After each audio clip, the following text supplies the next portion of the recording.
দেশত পৌঁছে দিলা তুই এন খুশির দিনের কথা নইল। প্রধান উপদেষ্টা অধ্যাপক মোহাম্মদ ইউনূস এবং জাতিসংঘ মহাসচিব আন্তোনিও গুতেরেস শুক্রবার কক্সবাজারে উখিয়ায় শরণার্থী শিবিরে প্রায় 1 লাখ রোহিঙ্গা শরণার্থীর সঙ্গে ইফতার করেছেন।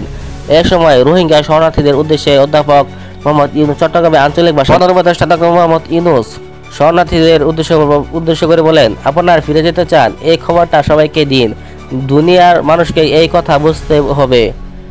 তিনি আরো বলেন, এই দায়িত্ব নিয়েছেন, হাজার রকমের দায়িত্ব তার। কোথায় যুদ্ধ হচ্ছে, কোথায় অন্য কিছু হচ্ছে, সব কিছুই তাকে দেখতে হয়। এত কিছুর ভিতরে আপনাদের দায়িত্ব নিয়ে গুরুত্ব সহকারে বিবেচনা করছে, এটি আপনারা বুঝতে পারছেন, যা বললেন আন্তোনিও গুতেরেস। আয়োজনে সংক্ষিপ্ত বক্তব্যে জাতিসংঘের মহাসচিব আন্তোনিও গুতেরেস বলেন, রোহিঙ্গা ক্যাম্প পরিদর্শন করে আমি দুটি স্পষ্ট বার্তা পেয়েছি।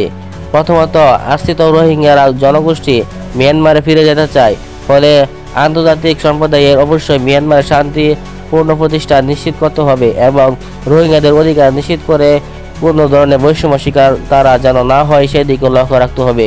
দ্বিতীয়ত, রোহিঙ্গারা আরও ভালো পরিবেশ চায় ক্যাম্পে। দুর্ভাগ্যবশত যুক্তরাষ্ট্রসহ অন্য অনেক দেশ সম্প্রতি